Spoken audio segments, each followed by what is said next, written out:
Joining me now, Congressman Michael Turner is a Republican of Ohio, representing the Buckeye State's 10th Congressional District. He is chairman of House Intel, and he joins me now. Hi, Mr. Chairman. Hi, Julie. Thanks for having me. How are you? I'm doing great. We've got a lot of work to do in Congress, and we're getting to it. I was a little worried about you there for a while. Everyone was big mad at the chairman. Well, I think people will understand that our work is important, and there are times when we have to bring things to the attention of Congress. Our whole function as the Intelligence Committee is not just to talk to the administration or the intelligence community. It's also to tell Congress things that are important that they need to know. We did that, and I think as the administration began to acknowledge what some of the things were that we were dealing with and how important they were, people began to learn that this was very significant, very important, and a significant threat to our country. Mr. Chairman, you went to Ukraine earlier this month. Can you tell us about the trip? Sure. This is my third trip to Kyiv since the war has broken out, and our purpose in this one, always we meet with our leadership to get an assessment of what's going on in the battlefield, our support for Ukraine, the planning and the execution, but also we meet with President Zelensky to talk about his view of the current situation on the battlefield, what we're doing. But in this instance, we had a message to deliver, and that was, the aid from the United States is coming. This is the Speaker has made it perfectly clear.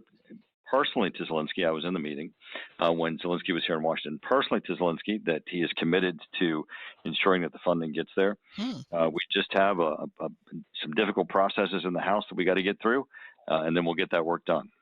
Wow, I'm a little surprised to hear that, frankly. Well, the Speaker has been clear, even in public statements. I've been in meetings where he has been also, as clear as he has been in public, that we cannot let Vladimir Putin win.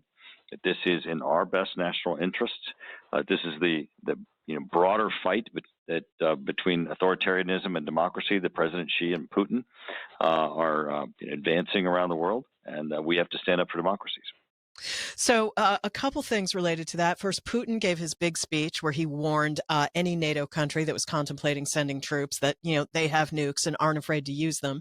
And then tomorrow, subordinate but still important, the memorial service for Alexei Navalny, and a lot of concern about people potentially getting arrested there or worse. Right. Well, what we know is that Vladimir Putin is a murderous authoritarian. His aggression against Ukraine has shown that he's brutal, and certainly Navalny's death shows that, as we've seen the mysterious deaths of anybody who opposes him, either in his military or oligarchs, or in the public discourse of Russia, he is going to quash that. His statement of using nukes, he is well aware that we have nukes too. There are no plans for the United States or other NATO allies to send boots on the ground into Ukraine. Well, that's good to hear. Meanwhile, Sweden joining NATO, that was a long time coming.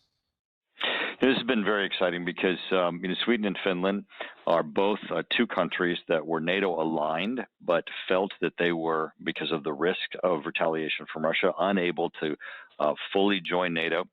Both of them have very active militaries and invest very heavily in defense. So they come to NATO fully operational and fully invested. Both Finland and Sweden had to make certain that they made the rounds. This is going to be 32 nations now that are in NATO, and it's a group that you have to have a bilateral relationship with each of the nations as you enter into this multilateral, what is the most successful military alliance in the world, which is not a U.S. President Trump has made the point. This is not a U.S. Military guarantee.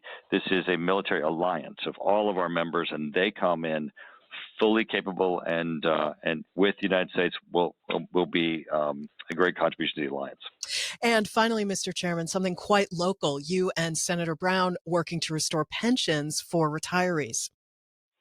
Right. So, this is really an injustice from the Obama administration that Vice President Biden, when he was campaigning in Ohio, promised to address President Trump when he was president, worked diligently to try to find a solution for this, and has shown his support for the Delphi Tower retirees who, during the General Motors bankruptcy, the Obama administration picked winners and losers and took their pensions away that were fully funded, fully earned. Oof.